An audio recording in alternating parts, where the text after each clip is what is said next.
Well, when you squeeze an orange, you hope to get orange juice, don't you? And when you squeeze a man or see life starting to squeeze a man, you sure hope what comes out of him is what he's been professing, right? Well, most of the time that's true until you squeeze a little bit too hard.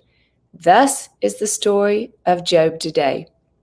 Hello, everyone, and welcome back to Step Into Your More in 24.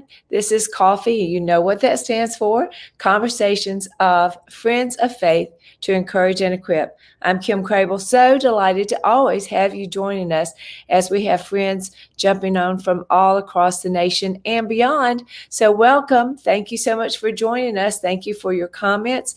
Thank you for just saying good morning. Thank you for being a part of what we're doing, because together we are going through this guided book called Step Into Your More, which will help us throughout the year know what God wants each of us to do. And that's really why we go through the scripture together.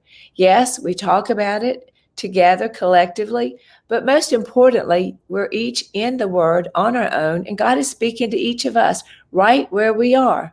That is a concept that's too hard for me to imagine, that God is that big. How big must that be? That he's speaking to the people in Japan, people in Africa, and the people in Georgia and California right now, all at the same time. That is the greatness of our God. And so today we're going to learn a little bit more about him. While he is the great lover of our soul, sings over us, there are just some things that he, as our good parent, will not put up with. And really, we're glad, aren't we? Well, after we've had a little bit of discipline, I guess we are. But God says that he disciplines those that are his own. And we see a little bit of that today with Job. So remember the orange? You hope when you squeeze it, that orange juice comes out. One of the visuals that I did one time, I had injected an orange with blue ink. And I got in front of a group and I said, what do you think is going to come out of this? Because on the outside, it looks so perfect, right? But then when I began to squeeze it, that dark black started coming out. And it was that ink that they were so surprised by. And I said, so many times in life, if we're not careful, we can represent ourselves, or we can see other people represented in one way until we see life squeezing them. And when we see life squeezing them, we see something else. But here's the thing. It doesn't mean that they're not the authentic thing. And so we shouldn't be judgmental. That's when we run to each other's rescue and say, what is it that's going on with you?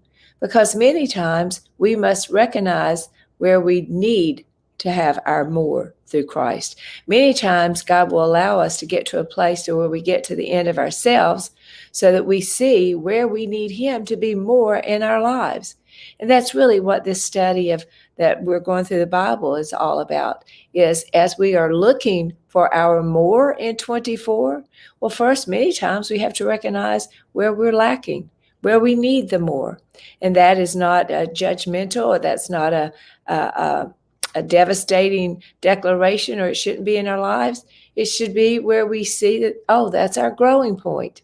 It's almost like when you go into your closet and you're thinking, well, I have somewhere to go special tonight, and I really want to look really nice. And you look in there and it's just not there. Well, by looking and seeing that it's not there, helps you have the mindset that you need to go purchase something, right? Well, so is the case with Christ when we're looking through our spiritual closet. Many times we may realize that we just have run out of the patience that we once had, or we run out of the endurance that we thought we had, or we run out of wisdom or guidance, that we've gotten to a certain place where we can't go any farther with the guidance and the wisdom that we have. And that is where we see that we need more. So as we're going through this study, it was really not a study, it's really just going through the Bible together. But as we go through it, if you find yourself lacking, please don't see that as a declaration of something horrible that's going on.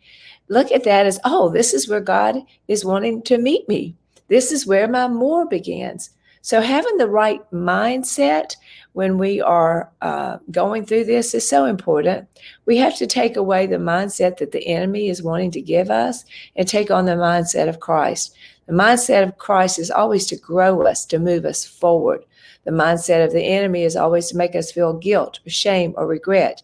He's there to kill, steal, and destroy, where God is just the opposite. He wants to grow us. He wants us to live not only life, but the abundant life. He wants to give us exceedingly more than we could ever imagine or even dare to ask. So when you're hearing thoughts come in your mind, ask yourself, who is speaking to me? If it's for my growth, if it's to show me that where I can have more, then that would be God. If it's to shame or guilt or regret, that would not be God. So it's very easy most of the time to decide who is really talking to you. So today, as we get into the book of Job, remember yesterday we talked about the declarations he was making and how that was good for him to remind himself of what his intentions were. And it's good for you to sit and try to straighten out your mind on, okay, this is my intention. This is my declaration. This is my affirmation. This is where I want to go. This is my goal, or my whatever you want to call it. This is my intention for the year. I want to grow. I want to be more. But here's the thing that happened with Job. Even after all of his friends had questioned him, and we know from reading already in the book, as we go back all the way to chapter 1, we know that Job was a righteous man. Remember, all the way back to the very first chapters, it says that Job was a righteous man. But what happened to Job is, as he was being squeezed by life, and gosh, the horrible things that happened to him, who wouldn't feel the pressure, but everyone seemed to turn against him. His wife, his friends, the declarations that they were making against him really finally started squeezing him to the place to where he forgot to see from where his strength and his righteousness came from. And that's where the squeezing finally got to him. And that's what we see in the book today. I've read a lot about this. It's been a while since I've been in the book, and I remember as you read it, you remember, but then you always want to go deeper. And so as I was studying it yesterday and last night, it was just really, it becomes so clear how life can squeeze us to the point to we start to, they always say when someone starts talking bad about themselves, if you agree with them, then they turn it around and go, well, I'm not that bad. Well, that's kind of what happened with Job, is that he got to the point to where people were talking so badly that he started that little bit of self-righteous, or maybe a lot of self-righteousness. I don't know. There's no quantifying it, but a little bit of that self-righteousness began to show. And you see where God entered a new person into his life. He brought in Elihu. Now, you can pronounce that 4 different ways, so I just do Elihu. That seems to be the most prominent in the Hebrew. But you see in in chapter 32, where Elihu comes on the scene. And when he does, he comes on in and he begins to point out to Job what no one else had been pointing out to him. See, everyone else was just basing their thoughts on what they could see on the outside. And Job had an answer to every one of them. Oh, yes, I have wealth, but I tend to the ones who are not wealthy, which is good. Yes, I have people who work for me, but I take care of them.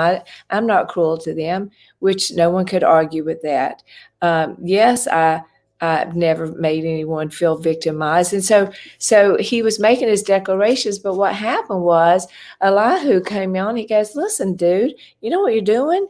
You are not listening to what God is doing. He said, what you're doing, he became angry with Job, and he began to really speak to him about what he was seeing, which was not on the outside.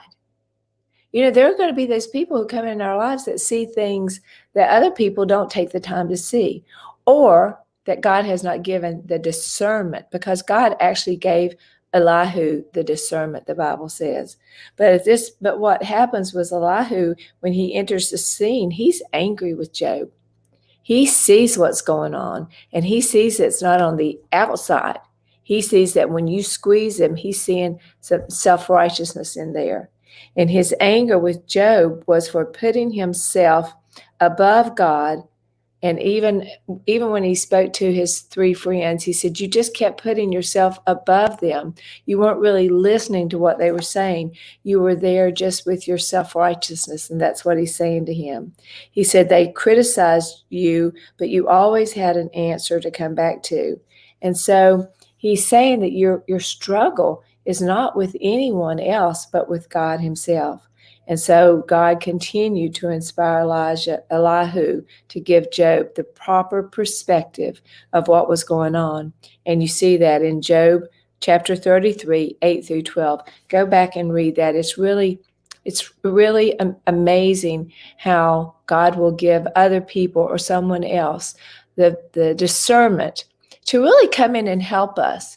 Now I know Elihu came in with anger and he was frustrated. There was a physical storm going on around them on the land, but there was a spiritual storm that was happening too.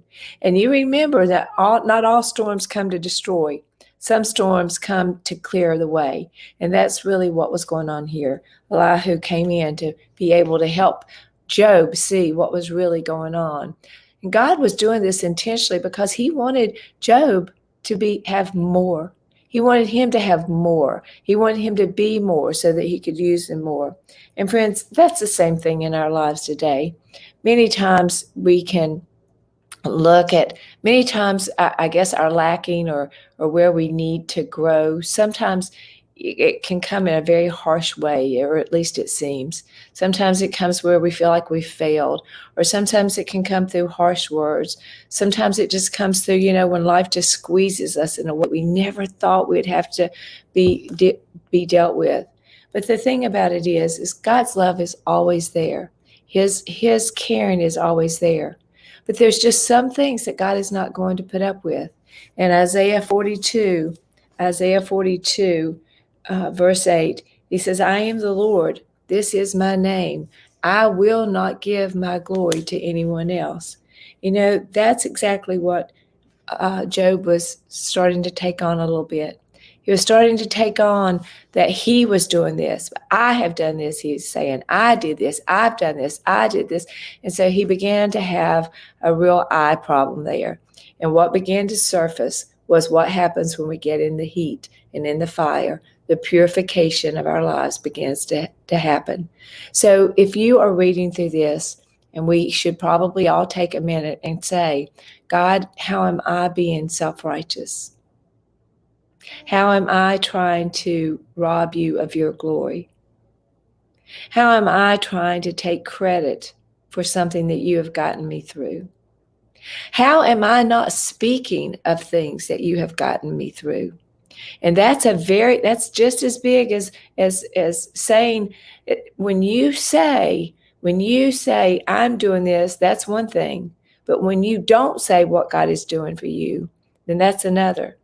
And I'll tell you, friends, we do that so often because the enemy wraps us in shame, guilt, and regret, and we're ashamed to talk about the things that God has gotten us through. We're ashamed, just like with Job. It was so far deep down in him that it took a lot to squeeze it to get that purification process going. Today, whatever you're going through, please do not let the enemy rob God of his glory by you being ashamed of telling what God has gotten you through. Maybe you suffered with an addiction years ago and you've never told anybody. Maybe you're suffering with something now and you're afraid to tell someone. My friends, that's a way of robbing God of his glory. Step out there. Be brave. God is worth it. And he will keep squeezing us because he wants the best for us and he wants more for us. And if we honestly say, God, we want more in 24, then we must submit ourselves to his plan and help him reveal in us the more, where we're lacking, where we need his more. And he will be faithful to give that to us. And he will love us through that process. And we will fall even more in love with him because we see that he loved us enough to show us where he wanted to come in and make us more complete in and through him. That's pretty powerful, isn't it? So don't be afraid of the places where you're lacking. Don't feel condemned. Don't become like Job and just become a fighter in it, and start standing up for yourself. Make your declarations of who and how you're trying to live, but don't let those declarations become dangerous in the way that you rob God of his glory. Step up and let people know how God has served you with his more, and how he is growing you and what he has done in your life. There's nothing in the world like it, because what it does is it gives hope to all the others who are being quiet around you. But when we speak, we allow others, the hope that God has placed inside of us. Well, friends, I just want to thank you so much. I hope that you're enjoying this study as much as I am. I'll tell you, I think that I'll tell you the truth. I think every time that I have studied Job before, even in college, even in, just studying it, I always felt I focused on Job, and I focused on his life. I focused on, um, what he was going through. And that was good. We need to do that. But this time around, God has my eyes so focused on him and his goodness and what he's doing, and how he has the lion on the leash, and how he will guard us and protect us, and how he is calling us to our more. It's all about him, my friends. He was wanting us to see him, because really, he is our more. He is our everything. He is our more. And we want more of him every day, every hour, every minute. We need more of him. Well, friends, thank you so much for joining me. Thank you for passing this along. Thank you for inviting your family members. Thank you for being a part. Thank you for your comments. I love to go back and read them. Put any prayer requests you have on there. Remember now to read. This is Friday, so I'm off. I'll be speaking to a group of, I think, about 100, I'm not sure, pastors' wives tonight in South Carolina.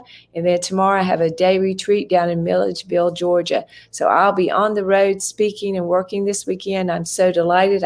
I love to come to your churches. I love to come to your area.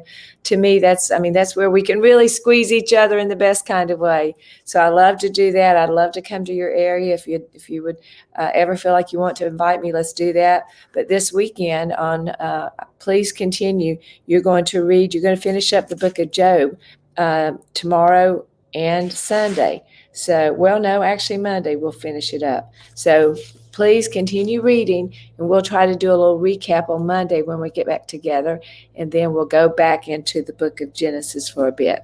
All right. God has more for us, more than we can imagine. Glory be to him. By his power at work within us, can do abundantly, infinitely more than we could ever imagine.